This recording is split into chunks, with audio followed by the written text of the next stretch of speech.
Perkenalkan, nama saya Putri Andisa dengan NIM A411240006 dari kelas C. Di sini saya akan membawakan materi tentang bangsa dan negara. Pengertian bangsa dan negara. Pertama, bangsa merupakan kelompok manusia yang dianggap nasional, mempunyai identitas bersama serta memiliki kesamaan ideologi, agama, sejarah, serta budaya mereka. Pada umumnya dianggap mempunyai asal-usul keturunan yang sama. Pengertian bangsa menurut ahli pertama Ernest Renan, Prancis, bangsa adalah sekelompok manusia yang berada dalam suatu ikatan batin yang dipersatukan karena memiliki persamaan sejarah serta cita-cita yang sama. Kedua, Otto Biur, bangsa merupakan sekelompok manusia yang memiliki persamaan karakter karena persamaan nasib dan pengalaman sejarah budaya yang tumbuh berkembang bersama dengan tumbuh kembang bangsa. Insinyur Soekarno, bangsa adalah segerombolan manusia yang besar, mempunyai keinginan bersatu, keinginan untuk hidup bersama, mempunyai persamaan nasib atau karakter, persamaan watak, tetap dan hidup di atas satu wilayah yang nyata. Kedua, negara-negara merupakan salah satu bentuk organisasi yang ada dalam kehidupan masyarakat. Pada prinsipnya, setiap warga masyarakat menjadi anggota dari suatu negara dan harus tunduk pada kekuasaan negara melalui kehidupan bernegara dan pemerintah yang ada di dalamnya. Masyarakat ingin mewujudkan tujuan-tujuan tertentu seperti terwujudnya ketentraman, ketertiban, dan kesejahteraan masyarakat. Pengertian negara menurut ahli Aristoteles. Negara adalah komunitas keluarga dan kumpulan keluarga yang sejahtera demi kehidupan yang sempurna dan berkecukupan. Negara sebagai pemerintahan yang tertata dengan baik dari beberapa keluarga serta kepentingan bersama. Mereka adalah kekuasaan berdaulat, unsur terbentuknya suatu bangsa dalam arti sosio-antropologis. Maksudnya ialah himpunan yang bersifat etnik, yang artinya bersifat alami atau bawaan. Sebagai contoh, suku Batak dan Sunda. Suku Batak bertempat tinggal di Sumatera Utara dengan adat, bahasa, dan budaya Batak. Sedangkan suku Sunda bertempat tinggal di Bandung dengan adat, bahasa, dan budaya Sunda.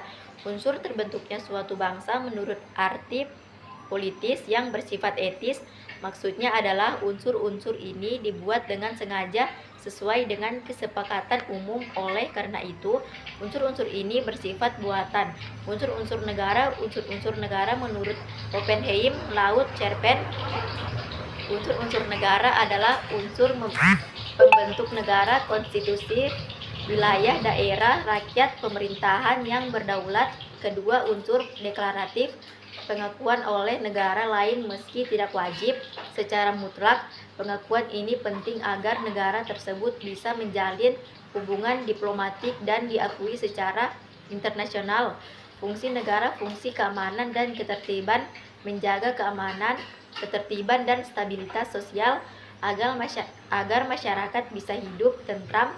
Kedua, fungsi kesejahteraan dan kemakmuran, memberikan pelayanan publik seperti pendidikan, kesehatan, dan transportasi, dan bantuan sosial.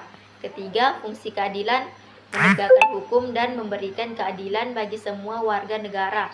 Keempat, fungsi pertahanan, melindungi negara dari ancaman luar seperti serangan militer dari negara lain. Tujuan pertama, melindungi segenap bangsa dan seluruh tumpah darah Indonesia. Kedua, memajukan kesejahteraan umum. Ketiga, mencerdaskan kehidupan bangsa. Keempat, ikut melaksanakan ketertiban dunia berdasarkan kemerdekaan, perdamaian abadi, dan keadilan sosial. Teori terbentuknya negara. Pertama, teori teokrasi. Kedua, teori organik. Ketiga, teori perjanjian. Keempat, teori kekuasaan. Kelima, teori kedaulatan. Hubungan bangsa dan negara. Pertama, bangsa sebagai landasan negara. Identitas bangsa-bangsa memiliki identitas yang unik, termasuk budaya, bahasa, sejarah, dan nilai-nilai yang menjadi landasan bagi negara. Kedua, kebanggaan nasional. Bangsa memiliki kebanggaan nasional yang menjadi sumber inspirasi dan motivasi bagi negara. Kedua, negara sebagai presentasi bangsa. Pertama, representasi nasional. Negara mewakili bangsa di tingkat internasional, mempromosikan kepentingan dan nilai-nilai bangsa. Kedua, pengayoman dan pelayanan negara bertanggung jawab untuk mengayomi dan melayani bangsa, menyediakan kebutuhan dasar seperti keamanan, pendidikan, dan kesehatan. Ketiga, interaksi antara bangsa dan negara. Pertama, keterlibatan bangsa dalam proses politik. Bangsa dapat berpartisipasi dalam proses politik negara seperti pemilihan umum dan kegiatan politik lainnya. Keempat, tantangan dalam hubungan antara bangsa dan negara. Konflik kepentingan dapat terjadi konflik kepentingan antara bangsa dan negara seperti perbedaan pendapat tentang kebijakan atau prioritas. Pertanyaan pertama. Lanjut kepada pertanyaan pertama, bagaimana hubungan bangsa dan negara dalam konteks kemerdekaan dan kedaulatan? Jawabannya, hubungan bangsa dan negara dalam konteks kemerdekaan bangsa sebagai dasar pembentukan negara. Bangsa merupakan kumpulan masyarakat yang memiliki kesamaan identitas, budaya, bahasa, dan sejarah yang menjadi landasan terbentuknya suatu negara. Kedua, kemerdekaan sebagai hak fundamental bangsa. Kemerdekaan adalah hak eksklusif bangsa untuk mengatur urusan dalam negerinya dan menentukan masa depannya. Hubungan bangsa dan negara dalam konteks kedaulatan sebagai kekuasaan tertinggi yang dimiliki oleh negara untuk mengatur wilayah dan rakyatnya tanpa campur tangan dari pihak lain. Pertanyaan kedua, bagaimana otonomi daerah mempengaruhi antara pemerintahan pusat dan masyarakat daerah?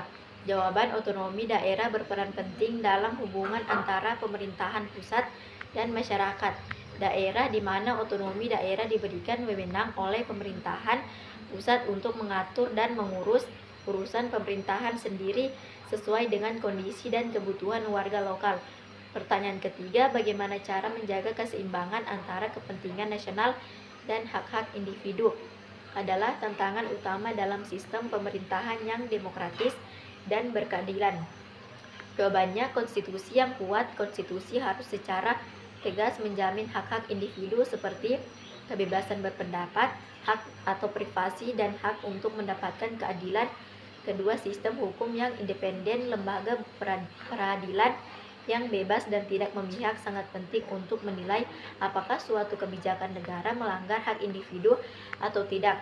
Mekanisme judicial review dapat memastikan bahwa kebijakan pemerintahan jalan dengan konstitusi.